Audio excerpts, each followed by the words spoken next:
Question की तरफ। इसे थोड़ा सा कर लेते हैं जूम और शुरू करते हैं आज की क्लास को वाइगोत्स्की के रूल से। तो लेव वाइगोत्स्की के समाज संरचना सिद्धांत में दृढ़ विश्वास रखने वाले शिक्षक के नाते आप अपने बच्चों के आकलन के लिए निम्नलिखित में से किस विधि को वरीयता देंगे? आप इस क्वेश्चन को तभी सॉल्व कर पाएंगे जब आप वाइगोत्स्की का नियम समझते होंगे। ऑप्शन यहां पे आपका कौन सा सही होगा? जल्दी जल्दी से आप लोग रिप्लाई करेंगे, जितनी जल्दी रिप्लाई करेंगे उतनी जल्दी हम लोग वीडियो को कवर कर लेंगे। विकल्प यहां पे आपका सही हो जाएगा। Very good. कल इससे रिलेटेड मैंने क्वेश्चन करवाया था, सहयोगी प्रोजेक्ट। विकल्प आपका सही हो जाएगा ए, सहयोगी प्रोजेक्ट। क्वेश्चन डिफरेंट था लेकिन कुछ ऐसा ही क्वेश्चन था। वाइगोत्स्की का सिद्धांत, वाइगोत्स्की किस सिद्धांत के लिए माने जाते हैं? तो सामाजिक सांस्कृतिक सिद्धांत के लिए। किस सिद्धांत के लिए? सामाजिक सांस्कृतिक सिद्धांत के लिए ये जाने जाते हैं।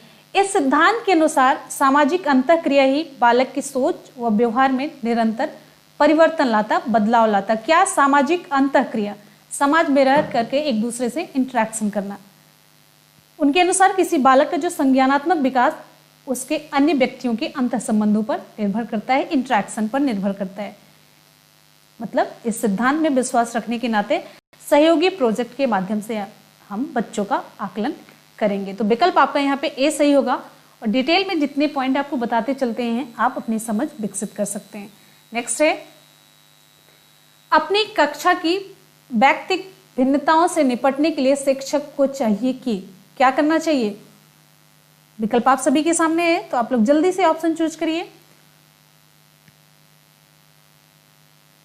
विकल्प यहां पे आपका सही हो जाता है सी, बच्चों से बातचीत करे और उनके दृष्टिकोण को महत्व दे। ठीक है, इंडिविजुअल डिफरेंसेस अगर कक्षा में है तो इससे निपटने के लिए चाहिए, एक शिक्षक को चाहिए कि वो बच्चों से बातचीत करे और उनके व्यू को समझे और उसके अकॉर्डिंग अपनी जो शिक्षण प्रक्रिया है उसे आगे बढ़ाएं, जिससे कि छात्र समझ सके और छात्रों को फायदा मिल सके। ठीक, अगले क्वेश्चन पे हम चलेंगे। अगला क्वेश्चन आप सभी के लिए यहां पे देखिए, आकलन उद्देश्यपूर्ण होता है यदि, आकलन उद्देश्यपूर्ण होता है यदि। विकल्प यहां पे आपका कौन सा सही होगा? ऑप्शन थोड़े बड़े हैं तो आराम से आप लोग ऑप्शन चूज करिए, कोई जल्दीबाजी नहीं है। तो विकल्प यहां पे आपका सही हो जाएगा। वेरी गुड, जल्दी जल्दी से रिप्लाई करिए। विकल्प यहां पे आपका सही हो जाता है बी, इससे विद्यार्थियों और शिक्षकों को प्रतिपुष्टि, फीडबैक प्राप्त हो। आकलन का उद्देश्य पूर्ण होता है कब? यदि आकलन द्वारा बालक की त्रुटि का ज्ञान हो, बालक की त्रुटि का ज्ञान हो और इससे वो अपनी कमियों को दूर कर सके और शिक्षकों को फीडबैक भी मिलता रहे। तो विकल्प आपका बी सही होगा। अगला क्वेश्चन है, व्यवहारवादी फिल इन द ब्लैंक ने कहा मुझे नवजात शिशु दे दो, मैं उसे डॉक्टर, वकील, चोर या जो चाहे बना दूं। देखिए आपके एग्जाम में कथन से रिलेटेड क्वेश्चन पूछा जाता है। विकल्प यहां पे आपका कौन सा सही होगा? चलिए, विकल्प यहां पे आपका सही हो जाता है सी, Watson. Very good. Watson America के प्रसिद्ध मनोवैज्ञानिक थे। कहां के? अमेरिका के ये प्रसिद्ध मनोवैज्ञानिक थे। मेनली ये व्यवहारवादी मनोवैज्ञानिकों में इनका स्थान सबसे आगे है। इन्होंने मनोविज्ञान के क्षेत्र में व्यवहारवाद को स्थापित किया और मानव के विकास में व्यवहारवाद की भूमिका को बहुत ही इंपॉर्टेंट माना है। ठीक है, इन्हीं का मुख्य कथन है कि मुझे नवजात शिशु दे दो, मैं उसे डॉक्टर, वकील, चोर या जो चाहे बना दूं। अगला है आपका क्वेश्चन, ध्यान आकर्षित होने में फिल इन द ब्लैंक किसकी प्रमुख भूमिका होती है? आपको बताना है यहाँ पे ऑप्शन कौन सा सही होगा। थोड़ा सा कर देते हैं जूम। विकल्प सही हो जाता है आपका यहाँ पे ए, उद्दीपन की तीव्रता। ठीक है, उद्दीपन की तीव्रता ध्यान आकर्षित करने में महत्वपूर्ण भूमिका निभाती है, क्योंकि उद्दीपन जितना ज्यादा होगा व्यक्ति ना चाहते हुए भी उसकी तरफ आकर्षित होगा। उद्दीपन मतलब आप सिंपल भाषा में ये समझ सकते हैं बाहर के वातावरण में जो कुछ भी हो रहा है। ठीक है, जैसे उद्दीपन के तौर पे आप कह सकते हैं, जैसे ये हाथ है, आपने मोमबत्ती जलाई, अब ये आग की तरफ अगर उंगली को आप ले जा रहे हैं, ये उंगली में क्या होगी, प्रतिक्रिया होगी। ठीक है, ये प्रतिक्रिया हुई तो उद्दीपन यहाँ पे क्या हुआ, आग हुआ। हाथ है यहाँ पे, एक आप पिन चुभो रहे हैं तो यानी कि ये उद्दीपन दे रहे हैं आप। जितनी ज्यादा आप तेजी से पिन चुभोएंगे हाथ उतनी तेजी से दूर हटेगा, अनुक्रिया होगी। सेम ऐसे ही आप ये समझिए, कहने का मतलब ये कि बाह्य वातावरण में जो कुछ भी हो रहा है तो वो उद्दीपन है, उद्दीपन के प्रति ही अनुक्रिया की जाती है।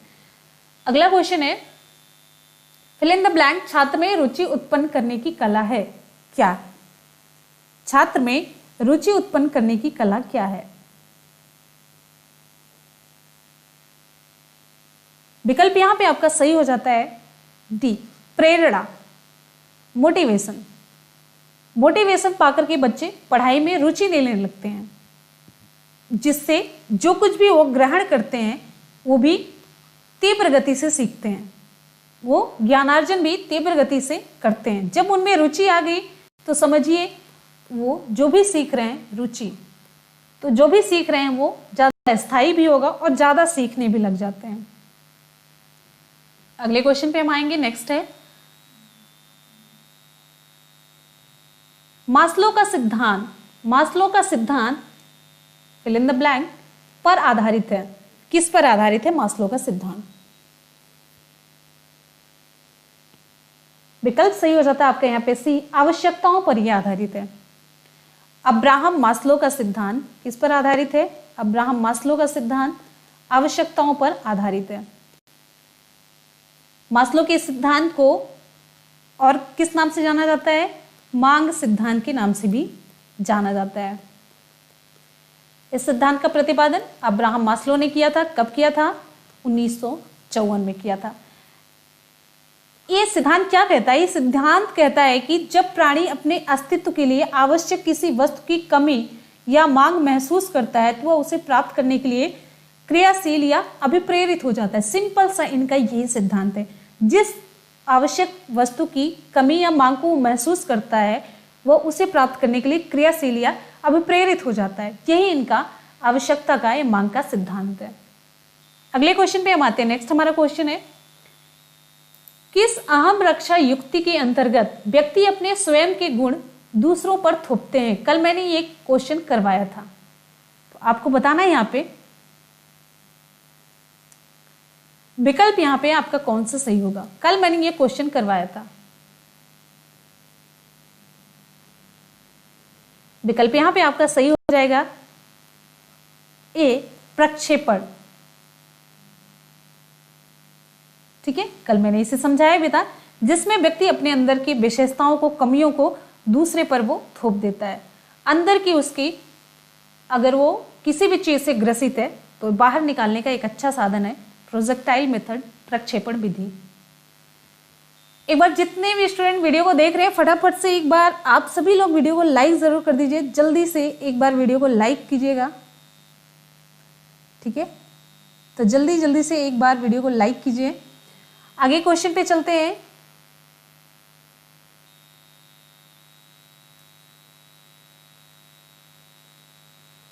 चलिए, शिक्षण के दौरान बच्चे के कक्षा कक्ष व्यवहार के अध्ययन हेतु कौन सी विधि सर्वाधिक उपयुक्त है? रिवीजन है। तो विकल्प यहां पे आपका सही हो जाएगा ऑप्शन ए, अवलोकन, ऑब्जर्वेशन। कल मैंने बताया था अवलोकन का मतलब होता है देखना, प्रेक्षण, निरीक्षण। तो सबसे उपयुक्त विधि है अवलोकन। अगला क्वेश्चन बहुत बढ़िया, अवलोकन। अधिगम का शिक्षा में योगदान है। अधिगम का शिक्षा में क्या योगदान है? जल्दी से रिवीजन। अधिगम का शिक्षा में क्या योगदान है? वैसे ये मैंने नहीं कराया था, विकल्प सही हो जाता है आपका डी। अधिगम वो प्रक्रिया है जिससे बालक को नवीन ज्ञान की प्राप्ति होती है। रिजल्ट, बालक में समायोजन की क्षमता में वृद्धि होती है, वो व्यवहार में उसके परिवर्तन होता है, अच्छे तरीके से उचित व्यवहार करने लग जाता है और नवीन अनुभव भी प्राप्त करता है। विकल्प आपका डी सही हो जाता है।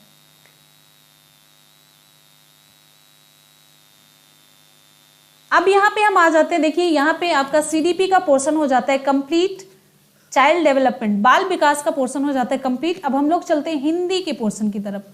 हिंदी बहुत ही अच्छा सब्जेक्ट है, स्कोरिंग सब्जेक्ट है। हिंदी में आपकी कोशिश होनी चाहिए कि 100 नंबर पूरे होने चाहिए, 100% आपका रिजल्ट हिंदी में होना चाहिए। तो बस हिंदी प्रैक्टिस के ऊपर है, प्रैक्टिस करते जाइए और अच्छा स्कोर करते जाइए हिंदी में। तो चलिए देखते हैं आपकी तैयारी कितनी है। निम्नलिखित में से कौन एक संयुक्त व्यंजन नहीं है? बिल्कुल ये सीटेट, टेट, यूपी टेट, सभी टेट के लिए, किसी भी टेट में डिफरेंट क्वेश्चन नहीं पूछा जाता है, सभी टेट में एक ही जैसा क्वेश्चन पूछा जाता है। हाँ, किसी टेट में क्वेश्चन का लेवल टफ होता है, किसी में नॉर्मल होता है और किसी में पूरा एनसीईआरटी है या सीआरटी बेस्ड होता है, बस यही है। निम्नलिखित में से कौन एक संयुक्त व्यंजन नहीं है? पूछा जा रहा है कि नहीं है। देखिए क्वेश्चन ध्यान से पढ़िएगा, हमेशा ध्यान से क्वेश्चन पढ़ना है आप सभी को। चलिए जल्दी से बताइए, हम खूब क्वेश्चन करवा चुके हैं।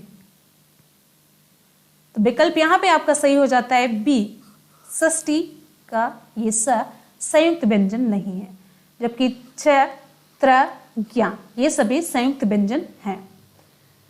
अगले क्वेश्चन पे आते हैं। नेक्स्ट है, निम्नलिखित में से कौन शब्द तत्सम है? कौन सा शब्द तत्सम है पूछा जा रहा है। तत्सम आपको बताना है। विकल्प यहां पे आपका सही हो जाता है ये अग्नि। हाँ, वीडियो रुक गया, नेटवर्क कुछ अभी फिर से ऑन हो जाएगा।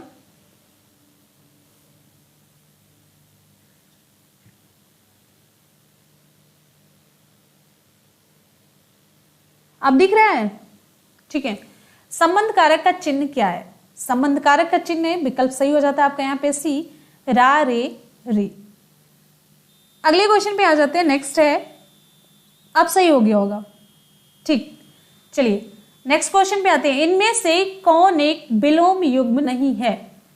एक युग्म आपको चुनना है जो विलोम युग्म नहीं है। गुण, दोष, पाप, पुण्य, न्यून, अधिक। विकल्प यहां पे आपका सही हो जाता है डी, बृहद, विशाल, ये विलोम युग्म नहीं है। अगला क्वेश्चन है, तालव्य व्यंजन आपको बताना है। तालव्य व्यंजन कौन सा है? तालव्य व्यंजन,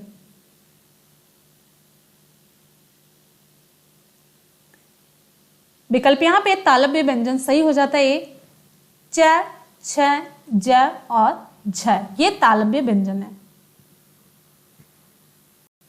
आप लोग रिप्लाई करते रहिए।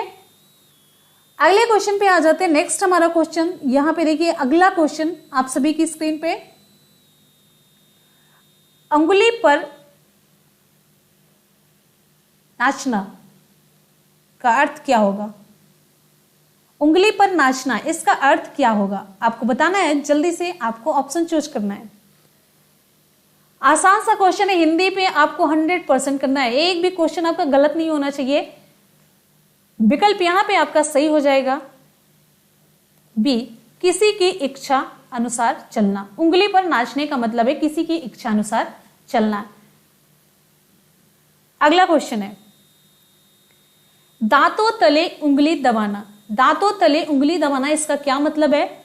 और आप सभी ध्यान रखिएगा, 6 बजे मॉर्निंग में करंट अफेयर्स और साथ साथ में जीएस दोनों भी हम कवर करते हैं। तो 6 बजे करंट अफेयर्स की क्लास होगी, आप लोग बिल्कुल भी मिस ना कीजिए।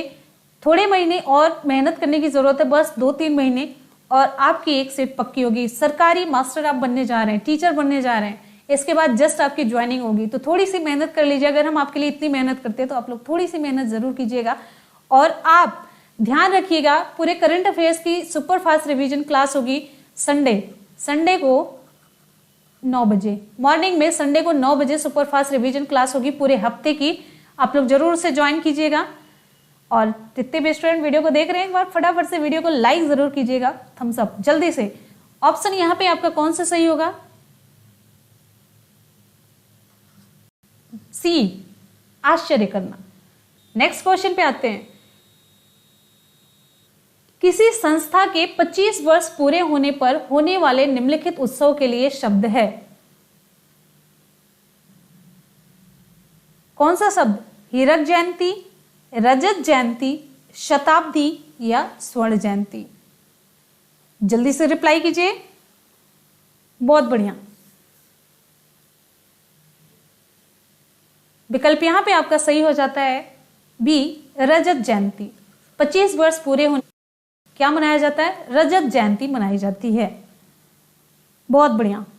अगले क्वेश्चन पे आ जाते हैं। अगला क्वेश्चन आप सभी के लिए यहां पे देखिए, निम्नलिखित में से उपसर्ग रहित कौन सा शब्द है जिसमें कि उपसर्ग नहीं लगा है? रहित पूछा जा रहा है। निम्नलिखित में से उपसर्ग रहित कौन सा शब्द है? विकल्प यहां पे आपका सही हो जाएगा सी, विमोचन।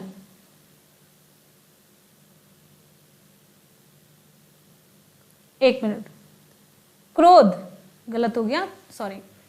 तो यहां पे ऑप्शन आपका बी सही होगा। ठीक है, क्रोध।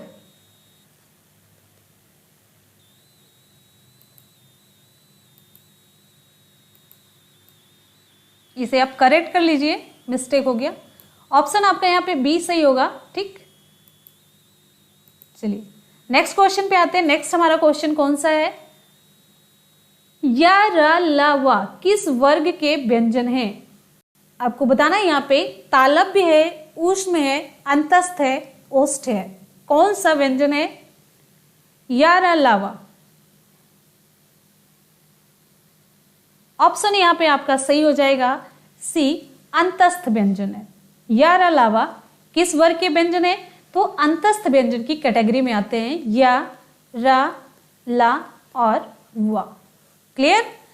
हिंदी का क्वेश्चन यहां पे हो जाता है कंप्लीट। अब आपको बताना है हिंदी में आप लोगों ने कितना गलत किया। बस ये कमेंट करके जल्दी से बताइए हिंदी में आप लोगों ने कितना गलत किया। जल्दी से बताइए। अंतस्थ यहां पे हो गया कंप्लीट, एक भी नहीं गलत हुआ। Very good Munmun, Priyanka, very good. चलिए अब आगे आते हैं हम लोग जीएस वाले पोर्शन पे। ठीक, अब यहां पे देखते हैं कितना सही होता है आपका। एक गलत हुआ, राजीव, कोई बात नहीं। निधि, सभी सही हुए, वेरी गुड। चलते हैं अब हम जीएस की तरफ। यहां पे क्वेश्चन अब देखते हैं यहां पे कितना सही होता है। पूर्वी तटीय मैदान का एक अन्य नाम है। पूर्वी तटीय मैदान का एक अन्य नाम कौन सा है? जल्दी से बताइए, टाइम देंगे, आप लोग आराम से सोच के समझ के रिप्लाई कीजिए। तो विकल्प यहां पे आपका सही हो जाता है। और ये भी देखते चलिएगा स्कोरिंग आप कितना सही कर पाते हैं। 1, 2, 3 या 4 कितना गलत होता है। विकल्प यहां पे आपका सही हो जाता है सी, कोरोमंडल तटीय मैदान। पूर्वी तटीय मैदान का एक अन्य नाम है कोरोमंडल तटीय मैदान। भारत के पूर्वी तट के फाल्स डीवी बिंदु से केप कैमोरियन तक, कहां तक? केप कैमोरियन तक के भाग को कोरोमंडल तट के नाम से जाना जाता है। अगला क्वेश्चन है, आप लोग हमें देख पा रहे हैं, रिप्लाई नहीं आ रही है आप लोगों की। चलिए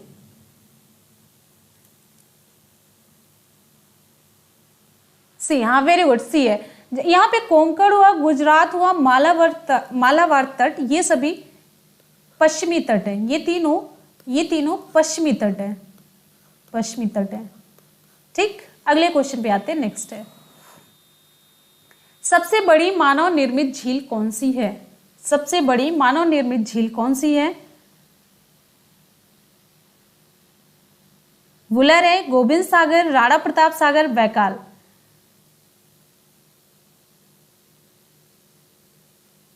विकल्प यहाँ पे आपका सही हो जाता है बी, गोविंद सागर झील। गोविंद सागर मानव निर्मित भारत की सबसे बड़ी झील है, ध्यान दीजिएगा। अगला है, सेम क्वेश्चन है, रॉकेट किस सिद्धांत पर कार्य करता है? रॉकेट किस सिद्धांत पर कार्य करता है? विकल्प यहां पे आपका कौन सा सही हुआ? न्यूटन का तृतीय नियम, न्यूटन का प्रथम, या फिर न्यूटन का द्वितीय नियम, या आर्किमिडीज के सिद्धांत पर कार्य करता है। तो विकल्प यहां पे आपका सही हो जाता है ए ऑप्शन सही होता है। रॉकेट का सिद्धांत न्यूटन के तृतीय नियम के अकॉर्डिंग चलता है। न्यूटन का तृतीय नियम क्या कहता है? प्रत्येक क्रिया की सदैव एक प्रतिक्रिया होती है, हमेशा क्रिया की प्रतिक्रिया होती है और क्रिया के बराबर ही प्रतिक्रिया होती है, ठीक है। लेकिन किस दिशा में होती है? विपरीत दिशा में प्रतिक्रिया होती है। इसी सिद्धांत पर यह रॉकेट कार्य करता है। जितने भी जेट विमान है, अंतरिक्ष यान है, प्रक्षेपास्त्र हैं, सभी इसी सिद्धांत पर कार्य करते हैं। क्रिया के विपरीत दिशा में प्रतिक्रिया होती है और क्रिया के बराबर प्रतिक्रिया होती है। क्लियर है? अगले क्वेश्चन पे चलेंगे। यहां पे देखिए क्वेश्चन है, पायसी कारक एक एजेंट है जो क्या काम करता है? पायसी कारक एक एजेंट है जो क्या काम करता है?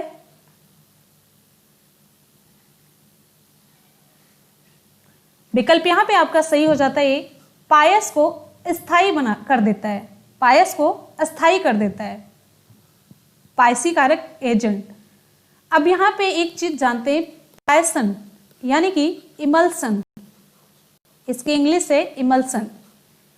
इमल्सन दो या दो से अधिक आमिश्रणी, जो मतलब मिक्स ना हो पाए, आमिश्रणी तरल पदार्थों से बना एक मिश्रण होता है जो आपस में एक दूसरे से मिक्स ना हो पाए, ठीक है।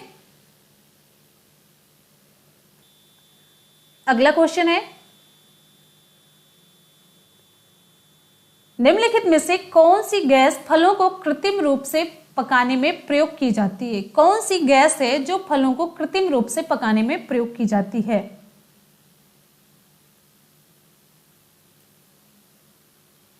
ठीक है, आसान सा क्वेश्चन है लेकिन बहुत बार पूछा जाता है, हम कई बार ये क्वेश्चन करवा भी चुके हैं।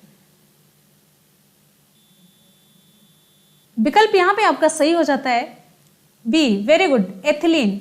ऑप्शन आपका बी सही हो जाता है, एथिलीन। फलों को कृत्रिम रूप से पकाने के लिए एथिलीन गैस सबसे उपयुक्त मानी जाती है। एथिलीन मिलने एक क्या है? ये गैसीय पादप हार्मोन है, गैसीय पादप हार्मोन है। जैसे मनुष्य के शरीर से हार्मोन का सेक्रेशन होता है, वैसे पौधों में भी हार्मोन्स पाए जाते हैं। चलिए एक चीज आपको और फैक्ट बता देते हैं यहाँ पे, प्रिवेंशन ऑफ फूड एडल्ट्रेशन अधिनियम 1955 की धारा 44A के तहत एसिटिलीन गैस से फलों को पकाने पर प्रतिबंध है। किस गैस से? एसिटिलीन गैस से फलों को पकाने पर प्रतिबंध है। आपको मैंने ये अधिनियम और धारा भी बताया। अगला क्वेश्चन है, प्रकाश संश्लेषण होता है, फोटोसिंथेसिस होता है। हाँ, ये टेट में आया हुआ क्वेश्चन था। विकल्प यहां पे आपका कौन सा सही होता है? विकल्प यहां पे आपका सही हो जाता है बी, पादपों के हरे भाग में फोटोसिंथेसिस की प्रक्रिया होती है। फोटोसिंथेसिस की प्रक्रिया में क्या होता है? पौधे, सिंपल सी भाषा में अगर हम गए, फोटोसिंथेसिस प्रकाश संश्लेषण कौन सी प्रक्रिया है? पौधों के भोजन बनाने की प्रक्रिया, ये अपना खाना बनाते हैं। अब फोटोसिंथेसिस की प्रक्रिया में पौधे कार्बन डाइऑक्साइड गैस लेते हैं, ये ध्यान रखिएगा। और नॉर्मल रेस्पिरेशन में जिस तरीके से मनुष्य ऑक्सीजन अंदर लेते, कार्बन डाइऑक्साइड बाहर निकालते, सेम वही प्रोसेस पौधे भी करते हैं। रेस्पिरेशन की प्रोसेस में ऑक्सीजन पौधे भी अंदर लेते, कार्बन डाइऑक्साइड बाहर निकालते हैं। बहुत सारे स्टूडेंट को कंफ्यूजन रहता है कि जो मनुष्य होते हैं, जीव जंतु होते हैं, ऑक्सीजन अंदर लेते हैं, कार्बन डाइऑक्साइड बाहर निकालते हैं, और पौधे कार्बन डाइऑक्साइड लेते हैं, ऑक्सीजन बाहर निकालते हैं, जबकि ये बस फोटोसिंथेसिस की प्रक्रिया में कार्बन डाइऑक्साइड लेते हैं और ऑक्सीजन रिलीज करते हैं, और यही ऑक्सीजन हम भी और यही ऑक्सीजन पौधे भी दोनों लेते हैं। ठीक है, अगले क्वेश्चन पे हम चलेंगे। नेक्स्ट हमारा क्वेश्चन है, किसान क्रेडिट कार्ड योजना किस वर्ष शुरू की गई थी? किसान क्रेडिट कार्ड योजना आपको बताना है यहाँ पे विकल्प कौन सा सही होगा? 1991, 96, 98, 2000। ऑप्शन यहां पे आपका सही हो जाता है सी। 1998 में किसान क्रेडिट कार्ड योजना की शुरुआत की गई थी। कब? अगस्त मंथ में।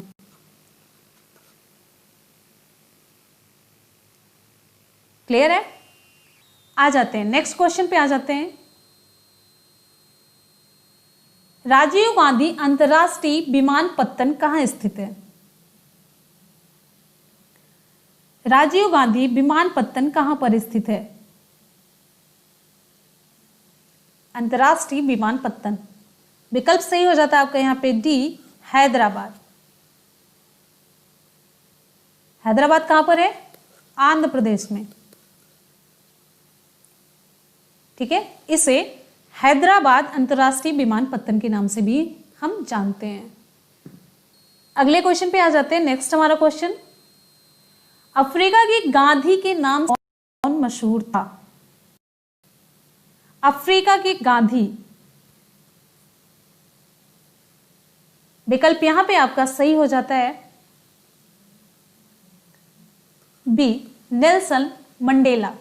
नेल्सन मंडेला को अफ्रीका का गांधी कहा जाता है। ठीक है, ये दक्षिण अफ्रीका के प्रथम अश्वेत राष्ट्रपति बने। अगले क्वेश्चन पे चलेंगे। निम्नलिखित में से कौन सा शहर उल्लेखनीय औद्योगिक शहर नहीं है? कौन सा शहर है जो औद्योगिक शहर नहीं है? कानपुर, मुंबई, जमशेदपुर, इलाहाबाद। विकल्प यहां पे आपका सही हो जाता है डी, इलाहाबाद। संगम नगरी इलाहाबाद औद्योगिक शहर की कैटेगरी में नहीं आता है। कानपुर में चमड़ा उद्योग है। मुंबई भारत की आर्थिक राजधानी मैंने आपको बताया है। और जमशेदपुर किसके लिए प्रसिद्ध है? इस्पात उद्योग के लिए। क्लियर? और इलाहाबाद धर्मस्थल, संगम नगरी, कुंभ मेले के लिए प्रसिद्ध है। अच्छा, आपको यहां पे कमेंट करके बताना कुंभ मेला कितने वर्षों के अंतराल पर आयोजित किया जाता है? कुंभ मेला कितने वर्षों के अंतराल पर ये आयोजित किया जाता है? आपको कमेंट सेक्शन में कमेंट करके बताना है। अगला क्वेश्चन है, महात्मा गांधी का राजनीतिक गुरु कौन था? महात्मा गांधी का राजनीतिक गुरु कौन था?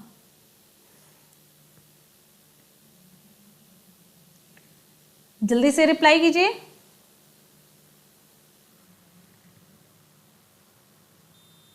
चलिए, विकल्प यहां पे आपका सही हो जाता है गोपाल कृष्ण गोखले। महात्मा गांधी का राजनीतिक गुरु गोपाल कृष्ण गोखले को माना जाता है।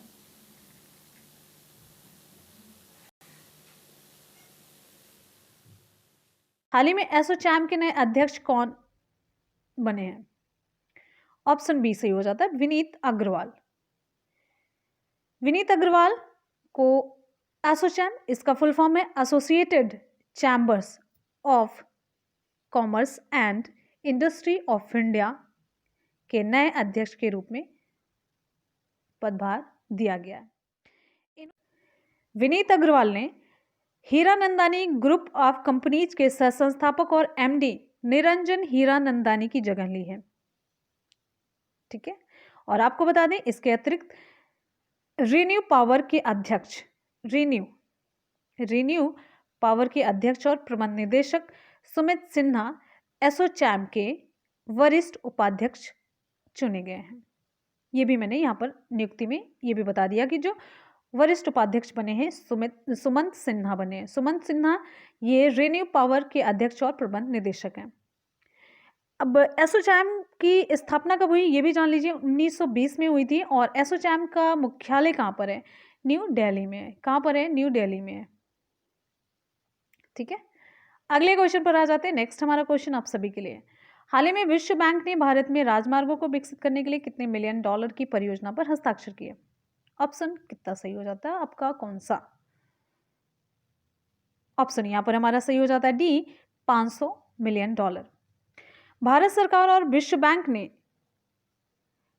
राजस्थान, ध्यान दीजिएगा, राजस्थान, हिमाचल प्रदेश, उत्तर प्रदेश और आंध्र प्रदेश राज्यों में सुरक्षित और ग्रीन राष्ट्रीय राजमार्ग कॉरिडोर के निर्माण के लिए 500 मिलियन अमेरिकी डॉलर की परियोजना पर हस्ताक्षर किया। भारत में राजमार्गों की बात यहां पर कंप्लीट नहीं हो जाती जब तक कि इसके साथ साथ यहां पर राजस्थान, हिमाचल प्रदेश, उत्तर प्रदेश, आंध्र प्रदेश का नाम नहीं जुड़ता है। तो ध्यान दीजिएगा, 4 राज्य। ठीक, तो इसके निर्माण के लिए 500 मिलियन अमेरिकी डॉलर की परियोजना पर हस्ताक्षर किए। और यह परियोजना सड़क परिवहन और राजमार्ग मंत्रालय की सुरक्षा और हरित प्रौद्योगिकी को मुख्य धारा में लाने की क्षमता भी ये बढ़ाएगी। ठीक है, चलिए अब यहां पर आपको बता देते हैं कि जो ग्रीन नेशनल हाईवे कॉरिडोर परियोजना है, ये इसमें राजमार्गों के निर्माण और रखरखाव में मदद मिलेगी। अगला क्वेश्चन है, हाल ही में अयोध्या पुस्तक का विमोचन हुआ। यह पुस्तक किसके द्वारा लिखी गई है? अयोध्या, ये पुस्तक किसके द्वारा लिखी गई है? ऑप्शन यहां पर हमारा सी सही हो जाता है, माधव भंडारी। और इस पुस्तक का विमोचन किसके द्वारा किया गया? तो महाराष्ट्र के पूर्व मुख्यमंत्री और विधानसभा के मौजूदा विपक्ष के नेता हैं देवेंद्र फडणवीस, इनके द्वारा माधव भंडारी के द्वारा लिखी गई पुस्तक अयोध्या का विमोचन किया गया। और ये पुस्तक अयोध्या में राम मंदिर के लिए किए गए विरोध प्रदर्शनों को सारांश में बताते हुए एक प्रमुख संदर्भ दस्तावेज के रूप में ये अपने को प्रस्तुत कर रही है। तो इस पुस्तक में यही सब लिखा है कि उत्तर प्रदेश के अयोध्या शहर से संबंधित विभिन्न संदर्भों को एक साथ इसमें समेटा गया है। किस तरह से आक्रमणकारियों ने वहां राम मंदिर को नष्ट किया और आने वाले वर्षों के लिए हिंदुओं पर एक पराजयवादी मानसिकता को जन्म दिया गया कि हिंदू पराजित हो गए। ये सारी चीजों को उसमें दिखाया गया है। और इस मानसिकता का मुकाबला करने और समुदाय को जागृत करने के लिए एक मंदिर जो अभियान चलाया गया, ये सारी चीजें इस पुस्तक में देखने को मिलेंगी। तो ये है अयोध्या नामक पुस्तक, लिखी गई माधव भंडारी के द्वारा और इसका विमोचन किया देवेंद्र फडणवीस ने। तो इंपॉर्टेंट है, अयोध्या किसके द्वारा लिखी गई? माधव भंडारी के द्वारा। इतना इंपॉर्टेंट है। आ जाते हैं अगले क्वेश्चन पर। नेक्स्ट हमारा क्वेश्चन आप सभी के लिए क्वेश्चन है, हाल ही में Kamla Devi Chattopadhyay new India foundation book prize 2020 से किसे सम्मानित किया गया? विकल्प में नाम दिया गया है, विकल्प आप सभी के सामने है। ऑप्शन हमारा यहाँ पर सी सही हो जाता है, ए और बी दोनों, यानी कि अमित आहूजा और जयराम रमेश दोनों को Kamla Devi Chattopadhyay new India foundation book prize 2020 से सम्मानित किया गया। ठीक है, और ये पुरस्कार अमित आहूजा और जयराम रमेश को मिला है। और किस किस चीज के लिए, कैसे मिला, तो यहाँ पर डिटेल में आप देख सकते हैं। ये पुरस्कार अमित आहूजा को उनके mobilising the marginalised ethnic parties without ethnic movement, Oxford university press के द्वारा ये प्रकाशित किया गया। और पूर्व केंद्रीय मंत्री जयराम नरेश को उनके a chequered brilliance the many lives of VK Krishna Menon, Penguin Random House के द्वारा इसे प्रकाशित किया गया, जो कि राजनीतिक और राजनयिक वीके कृष्ण मेनन की जीवनी है के लिए संयुक्त रूप से ये पुरस्कार इन लोगों को दिया गया है। यानी कि Kamla Devi Chattopadhyay new India foundation book prize 2020 Amit Ahuja को इसके लिए और जयराम नरेश को इसके लिए दिया गया है। ठीक है, अब इस पुरस्कार में यह भी जानिए कि दिया क्या जाता है। इस पुरस्कार में प्रशस्ति पत्र और 15 लाख रुपए का नगद पुरस्कार दिया जाता है, जिसे दोनों लेखकों के द्वारा साझा किया जाएगा। क्लियर है? आ जाते हैं अगले क्वेश्चन पर। नेक्स्ट हमारा क्वेश्चन, ये इंपॉर्टेंट क्वेश्चन था, ध्यान दीजिएगा। अब यही हम अगर अलग टॉपिक में कवर करवाएंगे तो फिर लगेगा अरे ये याद कैसे होगा। अच्छा, बहुत इंपॉर्टेंट तो है लेकिन याद कैसे होगा। अब थोड़ा थोड़ा सा देखते चलेंगे तो आपको सारी चीजें याद होती रहेंगी। क्वेश्चन है, हाल ही में उपराष्ट्रपति एम वेंकैया नायडू ने प्रेसिडेंट कलर्स सम्मान से किस राज्य की पुलिस को सम्मानित किया? गुजरात, उत्तर प्रदेश, मध्य प्रदेश, त्रिपुरा। तो विकल्प यहाँ पे आपका सही हो जाता है ए, गुजरात पुलिस को प्रेसिडेंट कलर सम्मान से सम्मानित किया गया। सम्मानित किसने किया? उपराष्ट्रपति एम वेंकैया नायडू ने। प्रेसिडेंट कलर से सम्मानित जो गुजरात है वो देश का 7वां राज्य है। अभी तक प्रेसिडेंट कलर से सम्मानित राज्य और केंद्र शासित प्रदेश कुल कितने हैं? मध्य प्रदेश, दूसरा उत्तर प्रदेश, तीसरा दिल्ली, चौथा त्रिपुरा, पांचवा असम, छठा जम्मू कश्मीर और ये है 7वां, गुजरात 7वां है। ठीक। हाल ही में भारत सरकार ने देश भर के 10 सर्वश्रेष्ठ प्रदर्शन करने वाले पुलिस थानों की सूची जारी की है। इनमें शीर्ष स्थान पर कौन सा पुलिस स्टेशन है? आपको बताना है यहाँ पे। विकल्प यहाँ पे आपका कौन सा सही होगा? विकल्प यहाँ पे आपका सही हो जाता है 4 ऑप्शन में से आपका विकल्प सही हो जाता है एबरडीन, अंडमान और निकोबार द्वीप समूह। 10 सर्वश्रेष्ठ प्रदर्शन वाले जो पुलिस थाने थे उनमें से 5 शीर्ष स्थान वाले पुलिस थाने, इनमें पहला है एबरडीन, अंडमान और निकोबार द्वीप समूह, दूसरा आपका है बालासिनोर, गुजरात, तीसरा है अजक बुरहानपुर, मध्य प्रदेश, चौथा है LWPS थेनी, तमिलनाडु, फिर पांचवा है अनिनी, अरुणाचल प्रदेश। ये पांचों की लिस्ट मैंने आपको बताई। अगला क्वेश्चन आपका देखिए, बहुत ही इंपॉर्टेंट क्वेश्चन है। राष्ट्रपति रामनाथ कोविंद ने कब नागरिकता संशोधन विधेयक 2019 को मंजूरी प्रदान की? विकल्प आप सभी के सामने, आप लोग जल्दी से बताइए। नागरिकता संशोधन विधेयक 2019, विकल्प यहाँ पे आपका सही हो जाता है सी, 12 दिसंबर 2019 को। विधेयक को राष्ट्रपति द्वारा मंजूरी 12 दिसंबर 2019 को प्रदान की गई। विधेयक लोकसभा और राज्यसभा द्वारा कब कब पारित हुआ? लोकसभा के द्वारा 9 दिसंबर को और राज्यसभा के द्वारा 11 दिसंबर 2019 को ये पारित हुआ। विधेयक में प्रावधान क्या है? ध्यान से सुनते रहिएगा। 3 देशों, कौन कौन? बांग्लादेश, पाकिस्तान और अफगानिस्तान से आए हुए धार्मिक अल्पसंख्यकों को भारतीय नागरिकता प्रदान करने का प्रस्ताव है। और यहाँ पे और क्या प्रावधान है? 31 दिसंबर 2014 को या उससे पूर्व भारत में आकर रहने वाले तीनों देशों के हिंदुओं, सिखों, बौद्धों, जैनियों, पारसियों और ईसाइयों को सरकार भारतीय नागरिकता प्रदान करेगी। और ये प्रावधान जो है वो कहाँ पे लागू नहीं होगा, ये बहुत ही इंपॉर्टेंट आपके लिए क्वेश्चन हो जाता है। संविधान की छठी अनुसूची में शामिल असम, मेघालय, मिजोरम या त्रिपुरा के आदिवासी क्षेत्रों पर यह प्रावधान लागू नहीं होगा, ध्यान दीजिएगा।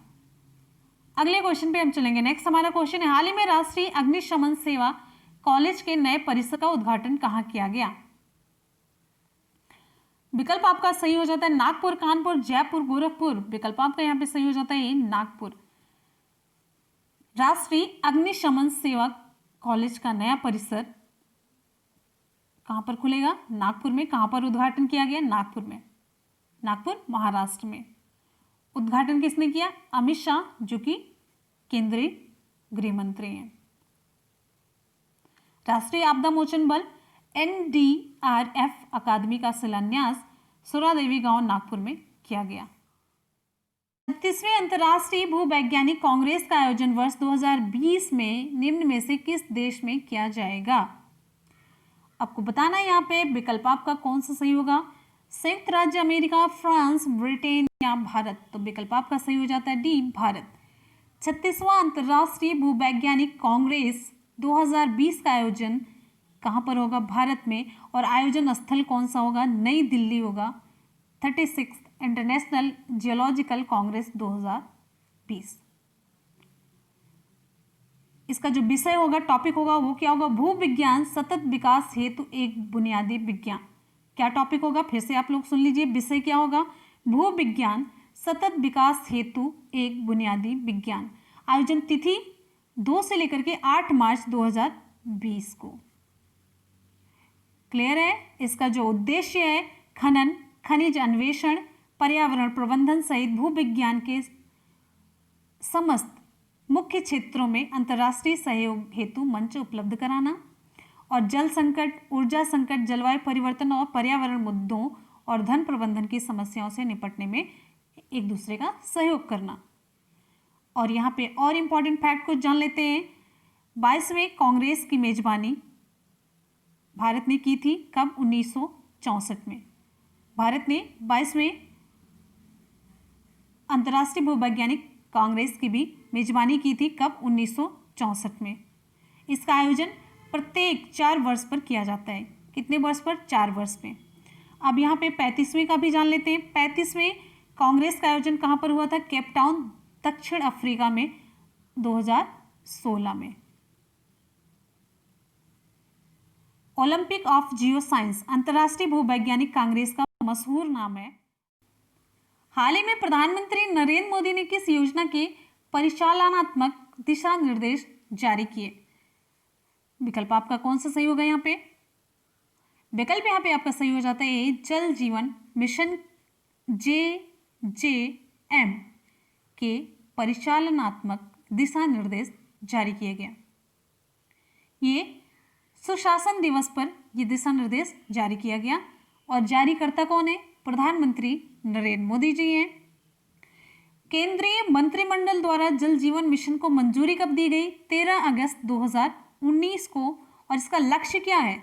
ग्रामीण क्षेत्रों में 55 लीटर प्रति व्यक्ति प्रतिदिन पेयजल उपलब्ध कराना। क्लियर है? अगले क्वेश्चन पे हम चलेंगे। नेक्स्ट हमारा क्वेश्चन आप सभी की स्क्रीन पे, निम्न में से किस राज्य में अटल भूजल योजना, अटल जल प्रस्तावित नहीं है? पूछा जा रहा है कि प्रस्तावित नहीं है। उत्तर प्रदेश, हरियाणा, महाराष्ट्र, बिहार। तो विकल्प यहां पे आपका सही हो जाता है डी, बिहार। निम्न में से किस राज्य में अटल भूजल योजना, अटल जल प्रस्तावित नहीं है? तो आपका उत्तर सही हो जाएगा डी, बिहार। इस योजना का शुभारंभ किसके द्वारा किया गया? प्रधानमंत्री नरेंद्र मोदी के द्वारा किया गया। और शुभारंभ की तिथि क्या है? 25 दिसंबर 2019 है। ये किस अवसर पर इसकी शुरुआत की गई? नाम से आपको पता चल रहा होगा। पूर्व प्रधानमंत्री अटल बिहारी वाजपेयी की 95 जयंती के अवसर पर किया गया। कहां पर? नई दिल्ली में। क्लियर है? अच्छा, लाभान्वित राज्य कौन कौन से होंगे? गुजरात, हरियाणा, कर्नाटक, मध्य प्रदेश, महाराष्ट्र, राजस्थान और उत्तर प्रदेश के पूरे 78 जिले इससे लाभान्वित होंगे। लाभान्वित ग्राम पंचायतों की संख्या लगभग 8350 है। योजना की अवधि कितनी है? 5 वर्ष तक है। 2020-21 से लेकर के कब तक? 2020-21 से लेकर के 2024-25 तक। क्लियर है? योजना में कुल व्यय कितना होगा? योजना में कुल व्यय 6000 करोड़ रुपए, जिसमें 50% केंद्र सरकार द्वारा चुकाए जाने वाले विश्व बैंक ऋण के रूप में और शेष हिस्सा नियमित बजटीय सहायता से केंद्रीय सहायता के माध्यम से उपलब्ध कराया जाएगा। क्वेश्चन है, यूरो मॉनिटर इंटरनेशनल रिपोर्ट 2019 के अनुसार भारत के कितने शहर इस वर्ष 600 सिटी डेस्टिनेशंस में शामिल हैं? यूरो मॉनिटर इंटरनेशनल रिपोर्ट 2019 के अनुसार आपको बताना है कि भारत के कितने शहर शीर्ष 100 सिटी डेस्टिनेशंस में शामिल हैं। तो विकल्प यहां पे आपका सही हो जाता है बी, 7 शहर। ये जो संस्था है, कौन सी संस्था ये जारी करती है? यूरो मॉनिटर इंटरनेशनल, ब्रिटेन के द्वारा ये रिपोर्ट जारी की जाती है। कौन कौन से शहर है? 7।